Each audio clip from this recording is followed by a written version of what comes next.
Hi there, Denver and the open space community. It's so good to be able to share a few words with you today. My name is Andy Frost. I'm the director of the charity called Share Jesus International and also the joint CEO of the Gather movement.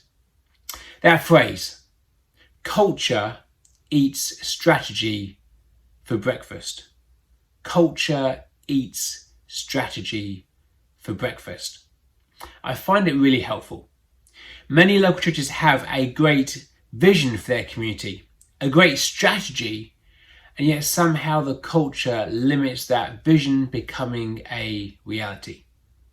Jesus had that great commandment to love God and love your neighbour as you love yourself, and that great commission to go and make disciples of all nations.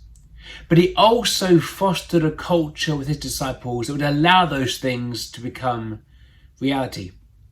He saw the importance of relationship as he spent time eating meals with his disciples, seeing interruptions as actually being opportunities. He punctuated his life with prayer and showed the disciples the importance of prayer in and out of everything that they did. Jesus created a unique culture with his disciples that allowed the early church to flourish. What is the vision or the strategy that you have for your church? And what are you doing to really help the culture, the way that is shaped in the congregation, become a reality? 4 things that I think are really helpful to ask ourselves. First of all is what is the kind of culture we need to create in our local church? Maybe it's one of generosity. Maybe one of faith sharing. Maybe one of really being welcoming to other people in the community. Whatever it is, I think it's helpful to name these types of culture, to name these attributes, these values, and really make them clear to the wider church that these are the values we want to celebrate in our local church context. It could even be about having those different values written down on every agenda. So whenever you're making decisions as a church, you're thinking through how are we seeing these values become a reality in the culture, in the way in which we do things. So the first thing is about naming the values. The second thing is about asking the question, what limits us from celebrating and moving forward in these values? What are perhaps some of the programs that stop us from being who we're called to be? It could be perhaps we're so busy running around doing things that we don't really have time for relationships, and yet perhaps the value or the culture we want to really create in our church is having a good depth of relationship with space to really listen well. Are there certain things in our programming that need to change or shift to allow the culture we want to see flourish? The third kind of question is, how are we going to measure cultural change? We can often measure bums on seats, but how do we measure cultural change? I'm working with a few churches on something called the Emmaus Project, looking at how we create a culture of faith sharing in the local church. And this here is our little questionnaire that we do. We do it 3 times over 2 years to really see how we're impacting the culture of the church. Are people becoming more confident in sharing their faith? Are they more willing to pray for their friends to go on that journey of faith? How are we measuring that change that is taking place? So first it's about naming the culture that we want to have.